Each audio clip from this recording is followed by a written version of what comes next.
Well, we do have a little bit of good news, and I wanted to share that with you. So, the family of Elijah McClain will receive a record $15 million settlement after filing a federal civil rights lawsuit against the city of Aurora, Colorado. Now, of course, this is over the death of McClain, their son. McClain died on August 30th of 2019 at the age of 23, and this was following a confrontation with Aurora police on August 24th. Okay, so what they had done was respond to someone who had called the police saying that McClain looked sketchy. And the reason why he allegedly looked sketchy was because he was wearing a ski mask, but he's an introvert. So he was at a convenience store. There's actually footage of him at the convenience store paying for items he was buying. And then as he was walking home from the convenience store, he was confronted by the cops, and they put him in a position like a chokehold, essentially, which cut off circulation to his brain. And then when paramedics showed up, they injected him with ketamine. And the dosage of the ketamine was so incredibly high considering his relatively small frame. So just to give you more details, because I think it's important to know what happened, and we'll show you some pretty horrific video of the incident. Aurora police approached McClain on August 24th of 2019 as he was walking home from a trip to the convenience store. So a citizen had called saying that McClain looked sketchy. When Aurora officers approached him, the verbal confrontation turned physical and a chokehold was applied. Paramedics then injected him with ketamine, a powerful sedative, and he went into cardiac arrest. I should also note that he was never armed. Okay. And he kept begging the police to just let him go, and that he wasn't trying to cause problems, that he's an introvert. Now, the city council in Aurora called for an independent investigation. And here's what the investigation found. So the report, which was released not on Monday. This is an older article. I'm going back and finding some data on what happened. Noted that an officer must have a reasonable suspicion of criminal activity to conduct a stop. The decision to stop McClain, however, did not appear to be supported by any officer's reasonable suspicion that McClain was engaged in criminal activity. And that's because he had not engaged in criminal activity.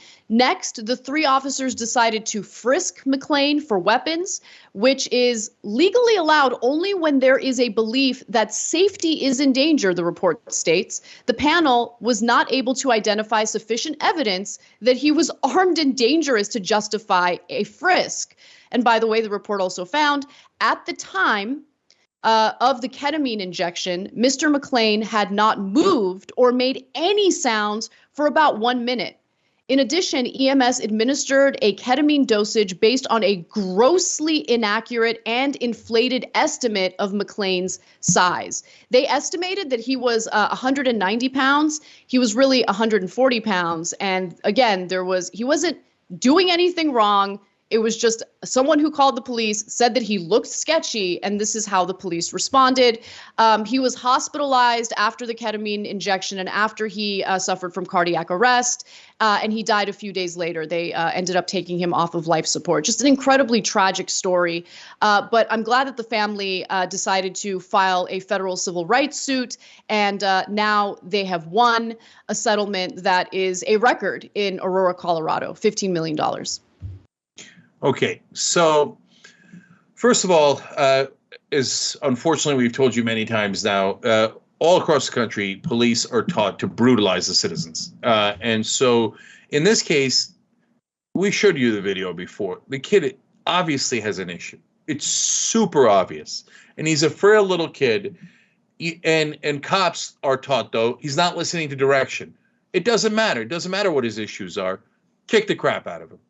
And then inject him with horse tranquilizer.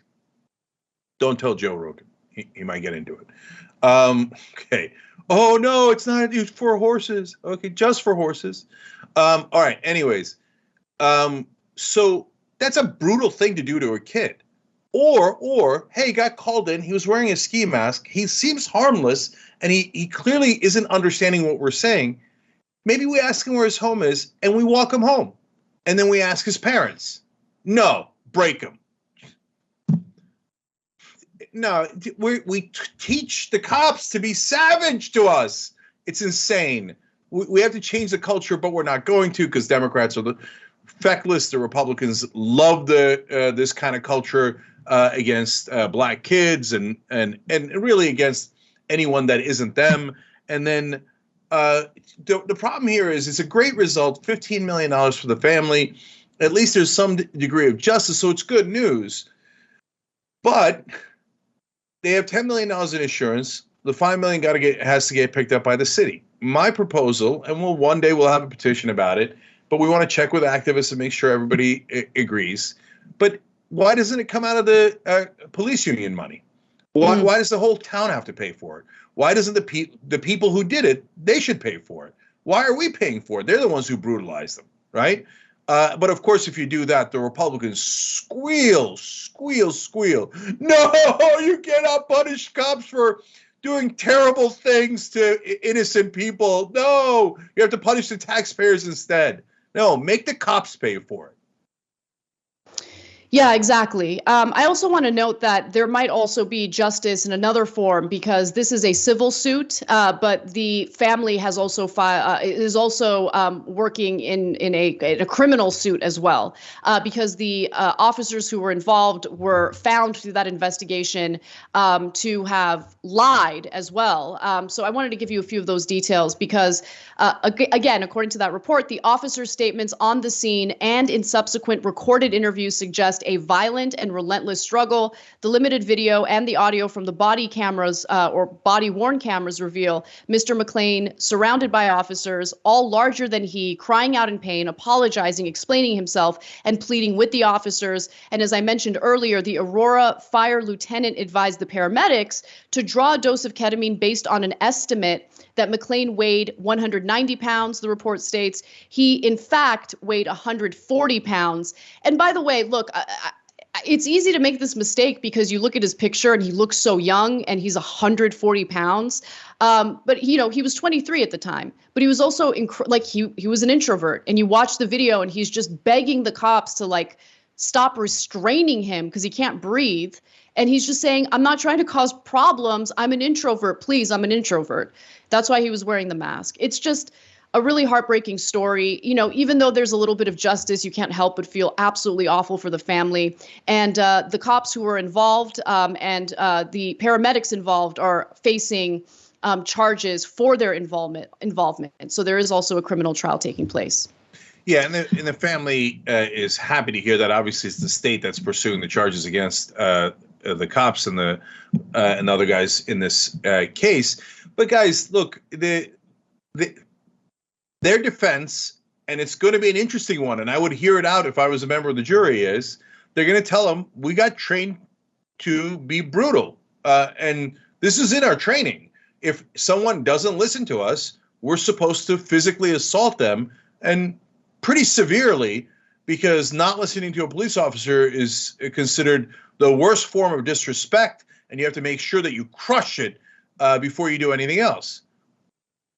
All they got to do is show their training, and so we constantly blame the guys who did it because they did do it, and it is their fault.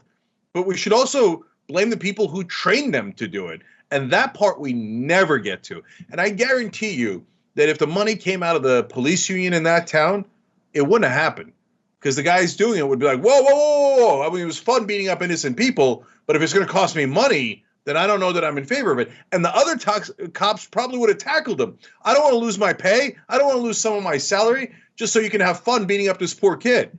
And I say kid because you watch the video, man. He sounds like he's a kid. I don't know how emotionally developed he was given the video. And they just crush him. And he's dead. He's dead.